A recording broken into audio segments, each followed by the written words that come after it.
আমার এই গল্পটা খুব মনে পড়ে যে একজন রিকশাওয়ালা ওনার মেয়েকে নিয়ে বাজারে আসছে এবং কিছু ছোট মাছ থাকে না কম দাম, এইটার হয়তো ভাগ কিনতে চাইছে, কিন্তু ওইটার ভাগও 2 ভাগ ছোট, কিন্তু 100 টাকা। তা আমার খুব মনে আছে যে ওনার বাচ্চা রিকশাওয়ালার মেয়েটা হাত ধরে দাঁড়াইছে, সে মাছ কিনবেই। তো রিকশাওয়ালা যখন জিজ্ঞেস করছে তখন দাম শুনে উনি, আমার খুব মনে আছে মানে উনি বড় করে একটা নিঃশ্বাস ছেড়ে মেয়েটা নিয়ে গেছে যে না কিনবো না, লও। এরপর উনি সম্ভবত কি যেন একটা সবজি কিনে নিয়ে গেছেন। আমি বাসায় গিয়ে ওইটা আমার মনে আছে, আমি সেদিন কেঁদে ফেলছি যে যখন মানুষ এত দামে, আমি বাজার ঘাট এগুলো কেন, আমি যখন বাজার করতাম ওইখানে 2500 টাকা 30,000 টাকা ইলিশ মাছের কেজি দাম দর করতেছে না, কিনে নিতে যাইতেছে।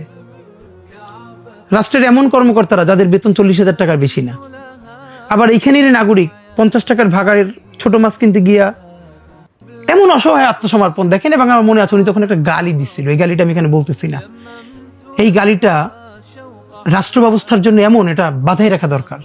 ওনার মেয়ে দাঁড়িয়ে আছে কিন্তু কিনতে পারতেছে না। তখন ছোট্ট এটা আমার লেখা, আমি এসে লিখছিলাম যে কবিতাটার নাম হলো বোবার চক্ষু। এক চোখে রাত দেখি, অন্য চোখে দিন, লোপাটের উল্লাস দেখি এক চোখে, অন্য চোখে মাথা পিছু ঋণ। এবার জোড়া চোখে বাজার দেখি, কয়েদির মতো কেঁদে পালায় অক্ষম পিতা।